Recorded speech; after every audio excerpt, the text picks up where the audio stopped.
Nous vous retrouvons ce soir encore avec plaisir sur RTI 1. Bienvenue dans le 20h.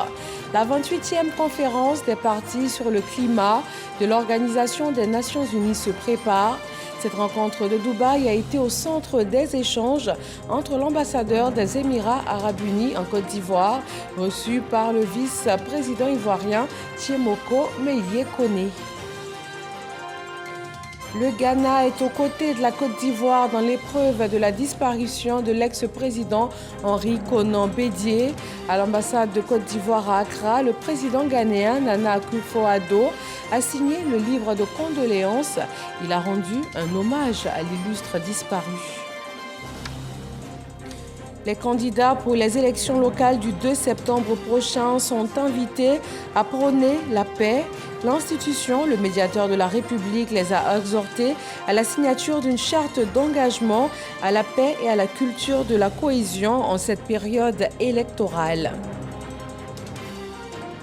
Et puis la CEDEAO qui donne la priorité à la diplomatie pour résoudre la crise au Niger, tout en maintenant ce mercredi la menace d'une intervention armée pour rétablir le président renversé Mohamed Bazoum. Bonsoir à tous. Le vice-président Thiemoko Meïlie Koné a reçu les ambassadeurs de Corée et des Émirats arabes unis en Côte d'Ivoire. Il a été question de renforcer les relations avec ces pays. Au menu également avec le diplomate saoudien, la 28e conférence des partis sur le climat de l'Organisation des Nations Unies à Ouattara.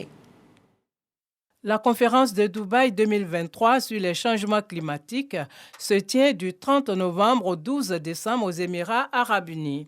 C'est dans ce cadre que l'ambassadeur des Émirats arabes unis est venu remettre au vice-président de la République, Thiemoko Meïlie Koné, la lettre d'invitation du chef de l'État, le président de la République Alassane Ouattara, à cette 28e conférence des partis sur le climat de l'Organisation des Nations Unies. Nous, aux Émirats arabes unis, nous attendons la participation effective de la République de Côte d'Ivoire à cet événement. La rencontre était aussi une occasion d'échanger sur la question des relations bilatérales, notamment la question relative à l'économie. Nos relations avec la Côte d'Ivoire, c'est une relation dynamique et évolutive. Et vraiment, c'est ça la volonté aussi de nos deux autorités afin de renforcer ces relations.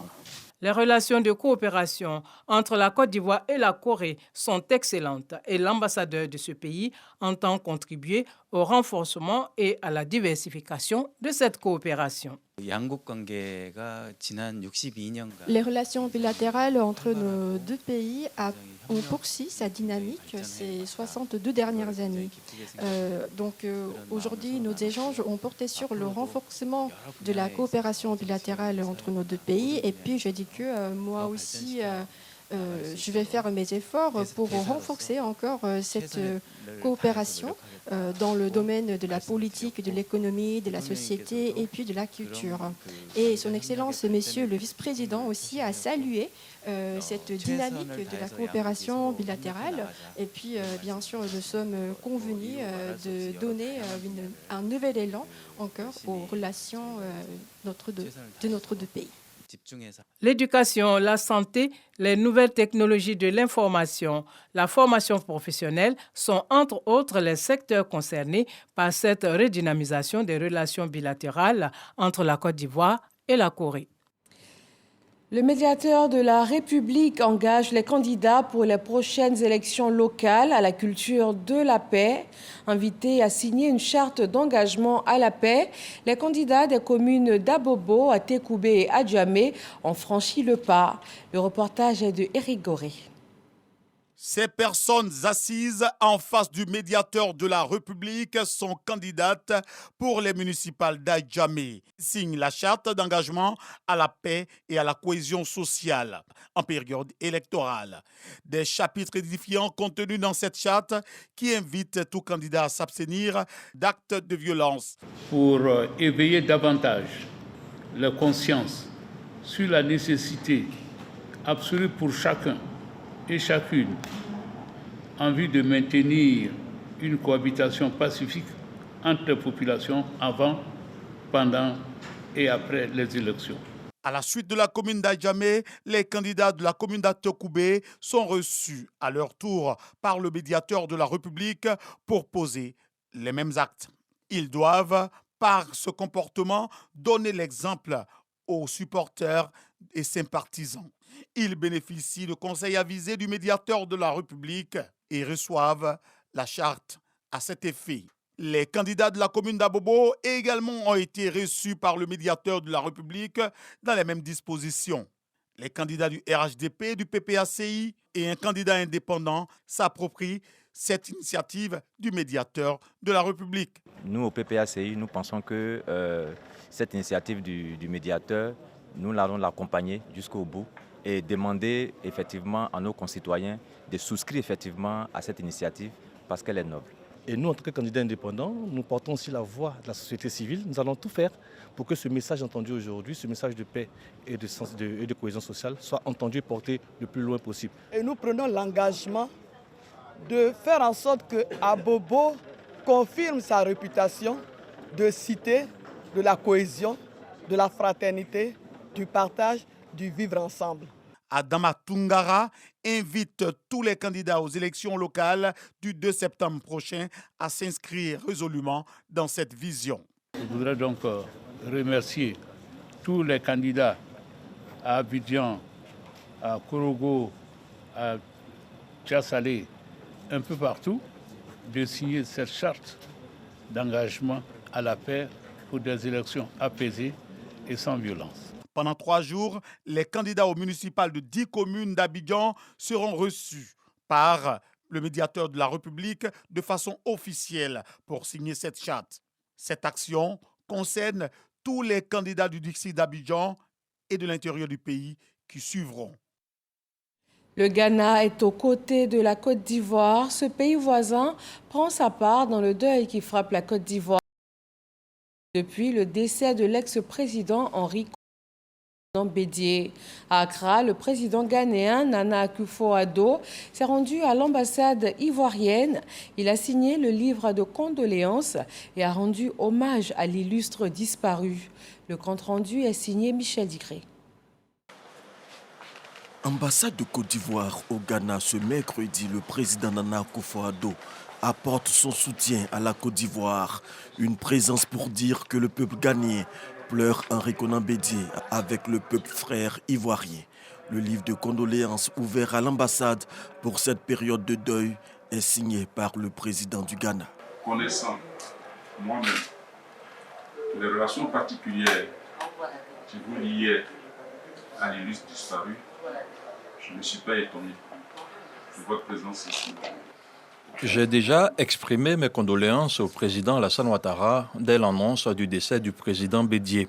C'était un grand homme d'État, un serviteur fidèle de la nation. Auprès du président Félix Houphouët-Boigny, en qualité de ministre des Finances, il a permis à la Côte d'Ivoire de réaliser son boom économique des années 60 à 70. Je suis attristé par son départ inattendu. La Côte d'Ivoire est encore dans ses habits de deuil qu'elle fait face à une nouvelle douleur. Le général Gaston Ouassena Koné a tiré sa révérence. Il part une semaine, jour pour jour, après Henri Konan Bédié, dont il était un des fidèles compagnons. Alexis Ouedraogo revient sur les grands moments de la vie de l'homme. Le général Gaston Ouassena Koné, fils de Katioula, n'est plus. Ce mardi 8 août, à Abidjan, exactement une semaine jour pour jour après le décès de l'ancien président Henri Konan Bédié, il tire sa révérence. Il était pourtant parmi les premiers à aller prendre sa part de deuil auprès de la famille éplorée. Une semaine avant, nous avons perdu le président du parti. Et une semaine après, nous perdons le coordonnateur des vice-présidents. À ce jour, nous sommes à la croisée des chemins. Ce que les militants retiennent, c'est cette assurance tout risque au plan sécuritaire que représentait le général Ouassena. Lorsque nous sommes à une réunion et que le général est là, chacun des militants se sent en sécurité. Gaston part au lendemain de la célébration de l'indépendance comme pour faire un clin d'œil à l'histoire. Né le 24 avril 1939, il fut officier supérieur, homme politique, mais aussi de lettres. On était enfant quand on nous apprenait que c'est lui qui a fait descendre le drapeau français, synonyme du colonialisme, pour faire monter le drapeau ivoirien, synonyme de notre indépendance, de notre dignité retrouvée, de notre liberté magnifiée. Donc, chaque fois qu'on évoque l'indépendance de la Côte d'Ivoire, on se rappelle Gaston Wasséna Koné. C'est en 1964 qu'il intègre l'école privée catholique de l'évêché. Il poursuit ses études secondaires au lycée classique et moderne de Bouaké en 1952, avant de rejoindre l'armée. Après ses études à l'Académie militaire interarmée de Cherchell en Algérie, il sert comme officier de l'armée française avant de poursuivre sa formation à l'école d'aviation de Dax, puis à l'école des officiers de la gendarmerie nationale de Mélun. Gaston Wasséna Koné rentre en Côte d'Ivoire à la veille de l'indépendance. En 1962, sur instruction de Félix Houphouët-Boigny, il crée la garde présidentielle. Il sera le pilote pour les vols en hélicoptère du père fondateur. En 1964, 4 ans après l'indépendance, il est nommé commandant supérieur à la gendarmerie nationale. En 1979, il obtient le grade de général de division. Gaston Wasséna Koné occupera plusieurs postes au sein de l'administration. Ambassadeur en Argentine, au Chili et en Uruguay. Sous Fouet, secrétaire d'État à l'Intérieur, ministre de la Sécurité. Sous Bédié, il gardera le poste de ministre de la Sécurité dans le gouvernement Kablan-Duncan en 1993. En l'an 2000, à la retraite, il s'ouvre à la politique. Candidat à la présidentielle, sa candidature est rejetée par la Cour suprême. Toutefois, cette année, il sera élu député, puis président du groupe parlementaire PDCI. Nous tous nous rejoindrons un jour le Père Céleste. Mais la Côte d'Ivoire va rester. Je pense que à partir de là, nous devons nous dire, nous ne sommes rien. Nous ne sommes rien du tout. Dieu seul est le maître du destin de chacun, le maître du destin de chaque pays. Des mots qui résument la philosophie de l'homme et son attachement à la Côte d'Ivoire. Dans le handball, région natale du défunt, l'on mesure le poids de la perte. Le général Gaston Wasséna Koné aura été une figure emblématique pour la Côte d'Ivoire, mais il aura particulièrement marqué l'histoire de Katiola. Kader Sogodoko. Katiola, mercredi 9 août 2023. La ville se réveille avec une réalité implacable. Le général Gaston Wasséna Koné est décédé. Il n'a pas traversé la nuit. Nous ne savons pas comment annoncer ça à son grand frère, le chef de canton. Parce qu'à chaque fois qu'il faisait un tour à Katiola, même si c'était pour une demi-heure, il passait tout son temps ici. Autorités administratives, élus, tous sont sous le choc de la disparition du doyen des cadres de la région du handball. On a appris brutalement son départ. On est donc sous le choc. Donc il crée un vide à Katiola. Le général nous abreuve tellement de sa sagesse que lorsqu'il est sur place à Katiola, nous préférons aller le chercher. C'est le seul qui arrivait à faire quand même l'unanimité au sein de toutes les formations politiques. Et c'est lui qui faisait un peu le lien entre tous les cadres. C'était le doyen des cadres. Et c'était surtout le président du comité des sages. C'est une structure que j'ai mise en place ici pour jouer le rôle de tampon entre l'administration et les populations. Dans les rues, les citoyens lambda portent le manteau du deuil. Un pilier dont tous étaient fiers s'est endormi définitivement. Vraiment, nous le supportons difficilement. Surtout qu'après le décès du président Aimé Henri Konan Bédié, ça n'a pas fait une semaine quand la deuxième grosse tête du PDCI décède. Il était pour nous un baobab. C'était quelqu'un de très disponible. Il ne faisait pas de tri entre les cadres. Il était ouvert à tous. Le général Gaston Wasséna Koné, c'est un livre à 3 chapitres. Le premier, sa vie de militaire. C'est lui qui a descendu le drapeau français et monté le drapeau de la Côte d'Ivoire pour l'indépendance. En 1962, c'est également lui qui a créé la garde présidentielle. Divers symboles sont à son actif. En 1977, il obtient le grade de général. Gaston Wassina Kone, c'est aussi le service au sein du gouvernement.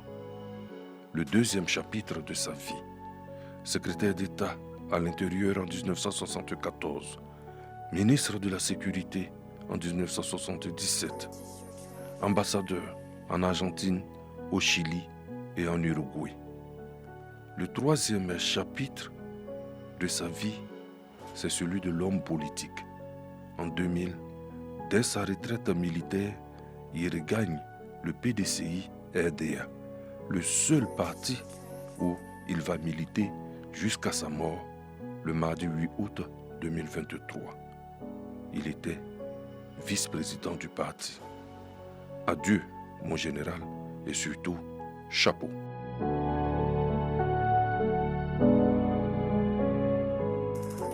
Après l'étonnement, ce sont les hommages et la reconnaissance envers ce grand homme qui, même dans la mort, aura accompagné son compagnon Henri Konan Bédié. On parle maintenant de diplomatie. Le Cap-Vert et la Côte d'Ivoire veulent donner un coup d'accélérateur à leur coopération. 2 ministres capverdiens sont à Abidjan et ils ont eu une séance de travail avec le ministre ivoirien, délégué auprès du ministre d'État, ministre des Affaires étrangères. Michel Digré pour le compte-rendu. La République du Cap-Vert est un État insulaire d'Afrique de l'Ouest composé d'un archipel de 10 îles volcaniques. Situé dans l'océan Atlantique, le pays possède une économie centrée sur la production de services, notamment dans le tourisme. Le Cap-Vert a une longue histoire avec la Côte d'Ivoire. Les deux pays veulent écrire une nouvelle page de leur coopération avec l'arrivée de 2 ministres du gouvernement capverdien en terre d'Eburnie. Les 2 personnalités ont échangé avec le ministre délégué auprès du ministre d'État, ministre des Affaires étrangères. Les premiers Capverdiens qui arrivaient ici, ça fait presque un siècle. Et le peuple de Côte d'Ivoire ouvrit le bras pour le recevoir à un moment difficile de Cap-Vert. Et maintenant, nous sommes ici pour relancer notre coopération, parler du présent et projeter le futur en matière de développement. Nous avons signé avec le Cap-Vert une douzaine d'accords de coopération, mais aucun ne fonctionne à la satisfaction des 2 pays. Nous avons donc décidé de les revisiter et de leur donner un contenu plus concret, plus palpable. Et nous allons bientôt, après avoir consulté justement le chef de l'État, le Premier ministre, la ministre d'État, la ministre des Affaires étrangères, adresser une note à nos collègues capverdiens pour leur fixer une date à laquelle nous pourrons effectivement revisiter ces accords de coopération pour leur donner un contenu concret. Les 2 parties ont opté pour la mise en place de consultations politiques plus efficaces pour impulser une nouvelle dynamique à la coopération bilatérale entre les 2 pays. Les journées d'affaires entre les bureaux économiques des ambassades étrangères et le secteur privé ivoirien, c'est un concept qui vient aider efficacement les acteurs économiques à accéder au marché extérieur. Des ateliers, des échanges et des expositions pendant 2 jours. Laure Goretti et Alexis Ouedraogo.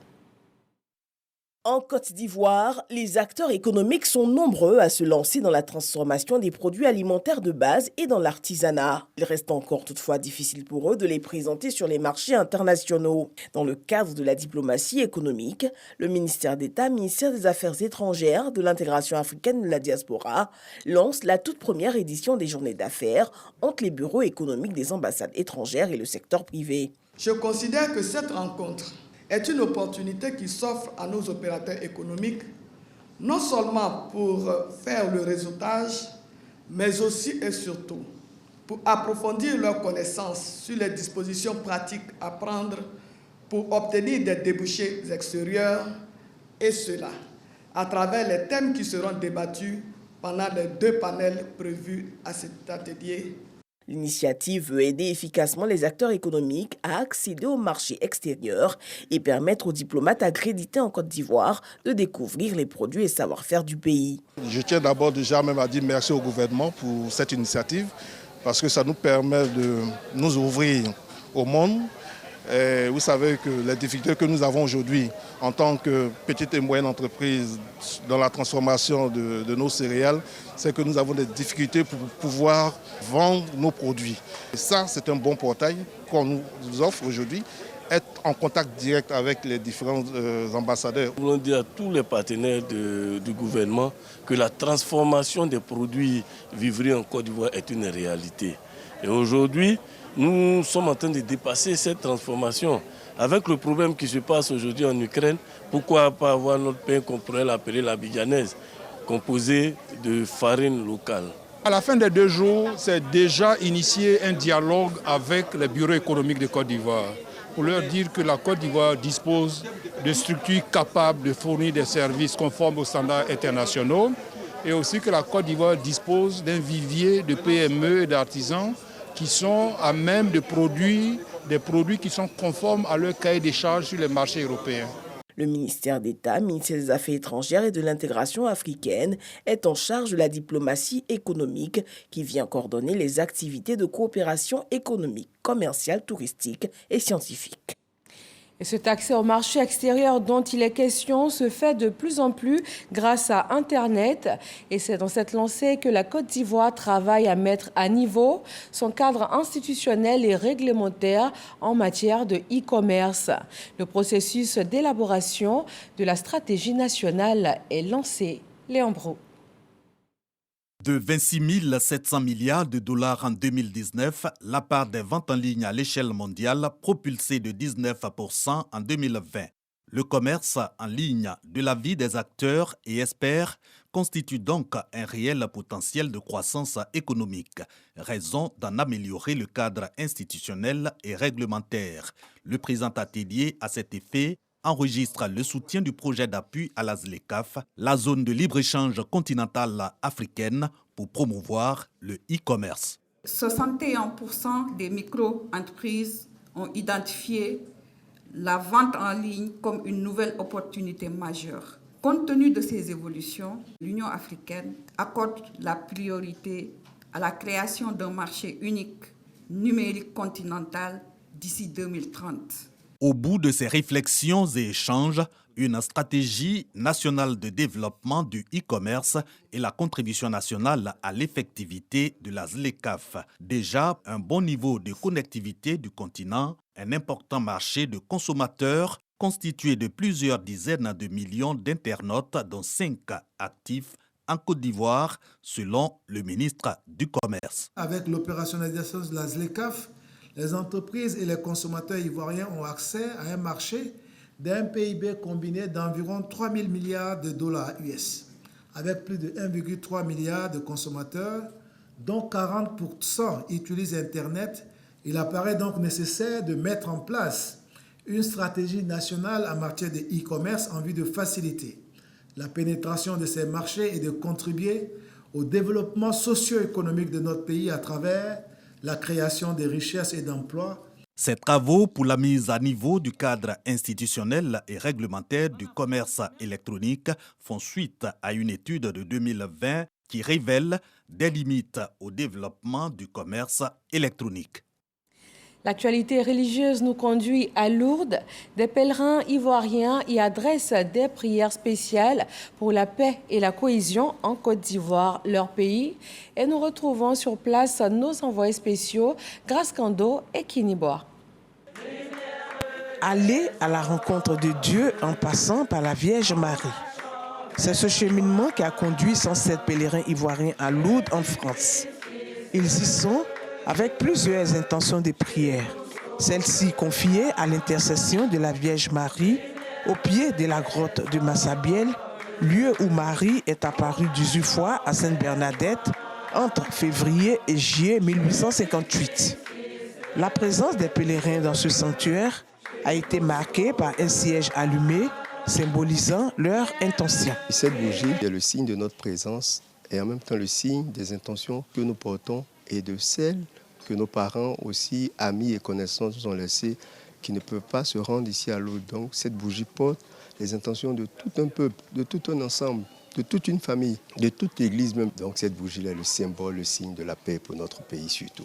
Pour ces pèlerins venus des 15 diocèses, que compte la Côte d'Ivoire, les attentes sont nombreuses. Quand nous arrivons à Lourdes chaque année, nous avons une prière principale, la cohésion et la paix entre les fils de notre pays et la Côte d'Ivoire. Surtout en cette période d'élection, nous souhaitons que tous les fils de ce pays-là puissent se donner la main et s'entendre. Et donc cette bougie-là symbolise ces prières que nous allons formuler. Cette bougie-là va continuer de brûler pour faire monter ces prières-là auprès de notre Père. Il faut veiller à ce que cette bougie soit toujours allumée.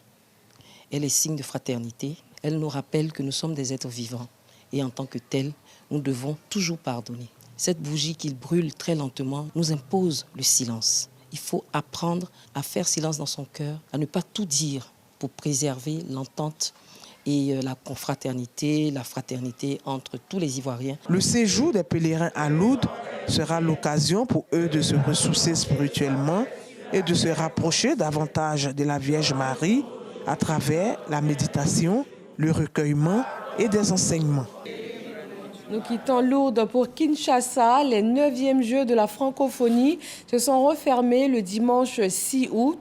Ces Jeux ont été l'occasion pour la jeunesse francophone de célébrer la diversité et aussi le dialogue des cultures. La Côte d'Ivoire se classe à la 7e place sur 34 pays participants. Issa Yeo et Fernand Conan, nos envoyés spéciaux en République démocratique du Congo. Kinshasa, capitale de la République démocratique du Congo. Stade des martyrs. Rideau sur les 9e Jeux de la francophonie. Pendant 10 jours, les jeunesses de 34 pays francophones à travers le monde entier ont montré leur savoir-faire sur le plan sportif et culturel. Un rendez-vous au cours duquel la diversité, le dialogue des cultures et le fair-play sportif ont dominé toute la compétition. La Côte d'Ivoire s'est offerte la 7e place avec 15 médailles. Le bilan il est quand même assez positif. C'est vrai qu'on aurait voulu avoir plus, mais bon, comme c'était des compétitions, on a fait ce qu'on a pu avec 15 médailles avec lesquelles nous rentrons au pays, tant au plan sportif que culturel. Pour le président congolais, son pays a su tirer son épingle du jeu. Nos félicitations et notre gratitude s'adressent par ailleurs au gouvernement de la République, au Comité international des Jeux de la francophonie, aux médias ainsi qu'à toutes les personnes qui ont contribué au succès de ces Jeux. La République démocratique du Congo est déterminée à capitaliser sur cette réussite et sur les infrastructures nous léguées par ces 9e Jeux pour impulser des changements qualitatifs et mettre en place des mécanismes qui permettront désormais à la jeunesse congolaise de rêver grand et de profiter de toutes les opportunités pour réaliser ses potentialités, particulièrement dans les domaines des sports et des arts, ainsi que dans celui de l'éducation. Car c'est avec la jeunesse que nous construirons l'avenir et la francophonie de demain. Ce rendez-vous du donner et du recevoir de la francophonie s'est achevé par une finale de football remportée par le Cameroun face au Burkina Faso sur un score de 2-1. Le spectacle était également au rendez-vous avec des prestations artistiques. L'actu en bref de ce mercredi 9 août nous conduit au Niger, où la CEDEAO privilégie la diplomatie. Nous ferons également escale en France. Au moins 9 personnes sont mortes dans l'incendie d'un gîte accueillant des personnes handicapées mentales. Et pour terminer, les États-Unis, où le baron de la drogue Othniel a été condamné à 45 ans de prison. La communauté économique des États d'Afrique de l'Ouest a déclaré dans un communiqué qu'elle continuerait à déployer toutes les dispositions nécessaires en vue d'assurer le retour à l'ordre constitutionnel au Niger. Mardi soir, le président du Nigeria, Bola Tinubu, avait déjà assuré que la diplomatie était la meilleure voie à suivre, sans exclure une intervention militaire. 41 personnes, dont 3 enfants, sont portées disparues après le naufrage d'une embarcation partie jeudi de Sfax, en Tunisie, avec 45 migrants à son bord. Selon des chiffres compilés par les Nations Unies, plus de 1800 personnes ont déjà péri depuis janvier dans des naufrages en Méditerranée centrale. Le chef capturé du gang colombien Clan del Golfo, Dairo Antonio, alias Otoniel, a été condamné à 45 ans de prison par un tribunal fédéral américain à New York pour trafic de drogue. Extradé par la Colombie en mai 2022, il avait plaidé coupable en janvier 2023 de trafic international de cocaïne. L'actu en bref, commenté par Angela Diallo. Merci de nous avoir suivis. Retrouvez-nous également sur rti.info. Agréable fin de soirée à tous sur RTI 1.